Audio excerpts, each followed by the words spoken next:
Welcome back. Hello, and thanks for watching CapriCast. He's Matt, I'm Nat, and let's get started. This week, we were treated to a Michael Nankin-directed episode called The Heavens Will Rise. Nankin is the champ who brought us the incredible Starbuck and Slick piano scene in the last season of BSG. And he knows how to direct. When it feels like someone's being spied on in a forest, he is being spied on in a forest. Novel. Anyway, it was beautifully directed, so let's break it down, starting with what happened on GEMENON, because that's the part that had the robots. So, what do you want first? The good news or the bad news? Okay, let's start with the bad. Seeing Meg Tilly's name in the opening credits made us both cringe, but Nat groaned out loud when the Blessed Mother Fracker appeared. I'm sorry, I cannot help myself. You know what? Admittedly, the writing with her wasn't so bad this time, just the acting. I just don't get it, people. You know, any other actress could have probably delivered those lines with some and it just was totally She's still lame. tofu and wallpaper, which makes me think her character was written as being tofu wallpaper. Maybe she's supposed to be incredibly lame, and Meg Tilly is an incredible actress, and she's Maybe. delivering And she's incredibly doing it lame, so well. like gold. So you know what, Meg Tilly, maybe you're awesome, but the character they wrote for you and directed you to play that way sucks. Yeah, even Michael Nankin couldn't make this good. Yeah. Now it looks like Diego got a bump from the Mother Fracker. Is that Opal's ring for him, or just for him to look at? And she's like, you know what's next, or whatever she said. But does that mean Exactly. he's wearing those ridiculous robes? Like, is he dressing That up would be as hilarious. Santa Claus? It's like, you've got a beard, let's give you the next outfit. Like, that's just a little weird. Although I'm really hoping that we see, like, it started with her saying, you live in such a rustic setting, and then ends with her basically giving him something of nobility. A boost. So, yeah, hopefully it means he gets, some heating. Okay, but the best part of Yeah. GEMENON. Now onto the good news. Exactly. Lacey. Wow. Not just Lacey, but her interaction with U87 is awesome. Well, all of the U87s, Oh because my Zoe's gosh. avatar is obviously still in all of them, or some shadow that was of ridiculous. Zoe. Like when she approaches it and she's like, interacting with it, it's looking at her straight on. And it's got that twitchy eye. It's a little And then when bit... she asks it, if you're Zoe, show me a sign, lift Raise your arm. And they they all do. That was badass. I really hope. I mean, obviously they're trying to make it so that, oh no, he just lifted his gun. No, there's a bit of an escape route, but they're obviously showing that Zoe There's is some in sort of every one cognizance them. there, yeah, Yes. which is interesting, and they're obviously listening to her specifically. Yeah. So I'd be curious to see what happens. Now she got involved in Odin's hollow porn, which was Wow. awesome. Another CAPRICA fake out. He's such Yeah, I was like, wow, Lacey, girl, what is going on with you? he's such a rebel with his drugs and porno. Oh my gosh, you know what? At least we got what the start of the scene promised by the end of the scene. because- Crazy aggressive Lacey. Yeah, Very she sexy. actually pulled through. Good for her. Racy Lacey, well done. You know, I've got to say, I'm enjoying her character a lot more. I didn't think this was possible. No. But wow. She's really stepping up. She's stepping up as she's gaining confidence. She's becoming this individual that seems to have a direction of sorts. And, the Lacey in the beginning, like in the pilot, I never would have cared about, but good for her. And now she's surrounded by killers and robots. That makes her pretty great. All right, back on CAPRICA, we met a new character, Fidelia, or perhaps we should be calling her Infidelia. Oh man, she's kind of scary from the first moment. Yeah. She intimidates Sam, which is amazing considering how much smaller she is than Sam. Yeah, which I is was crazy. impressed. But Sam has had some interesting conversations and interesting interactions. I mean, him talking to Evelyn in that scene where she's yeah. talking about the The Avenging noodles, Angels. Yeah. and then it comes down to he needs to move on. Yeah, move on to you. That was harsh. Yeah. Because obviously they've been in league so far, and they're in league a little bit more with the attempt to take down Tamara's V-World self. But when did Yosef become such a pimp? He went from being a complete sissy a couple of episodes complete ago sissy. to being the man. Like, Wow. Dirt Eaters really turned his character around, I think. And then now, he's just getting better and better.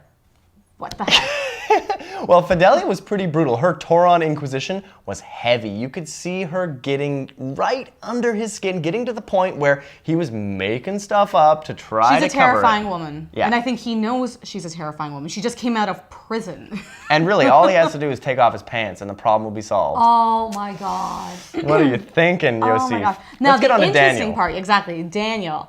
Not just anything with Daniel, though, but the fact that he's working on an artificial skin body for Zoe. Oh yeah, when he went in to see Sam and was mentioning that he was working on a duplicate body for her, we're talking about real second-gen Cylons here. And we have to go back to the fact that the 13th Cylon was named Daniel.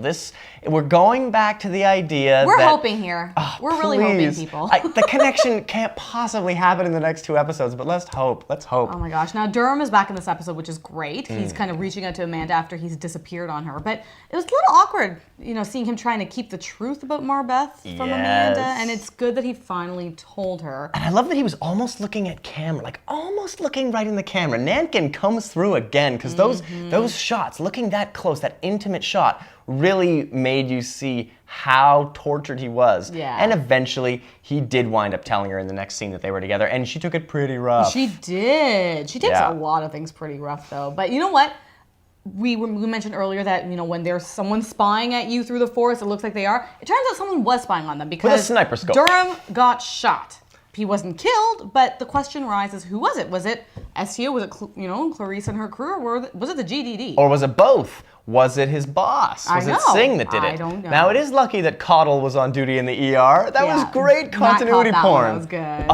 I guess Coddle's dad or granddad or grandmother didn't say it was a guy or a girl. Doc was Coddle also regardless. a surgeon. Runs in the family. Oh my gosh. Now, this part I actually enjoyed, where Nestor and Olaf and Clarice are sitting there going through their plan of exploding the stadium. And Nestor questions killing the martyrs, whether it's a good idea. I don't know. And I loved Clarice's response. Well, maybe you just want to go die, was basically what she said. Exactly. It was brutal. It's the best response she could have had. Yeah. But honestly, it was nice having someone close to Clarice question her logic. He's like, what we're creating, it's not really heaven. Yeah. How do we know God speaks through you? It's the same problem I have with transporter technology in Star Trek. If you need to dissolve the original to go with the copy, you're not really transporting it. You're just making another one. Yeah, I don't know. I mean, it's the interesting argument, but apotheosis and heaven and V-world, to me, has been the elephant in the room the entire time. Like, obviously, it's a program. We know it's software. What happens if the servers get destroyed that it's all on? What happens then? Absolutely. Now, I had one huge problem with this episode, and maybe you caught it with me too. When they suspected Amanda, wow. Very powerful revelation scene. Definitely. Polly's performance was incredible with her hand over her mouth. I really thought she was going to yak.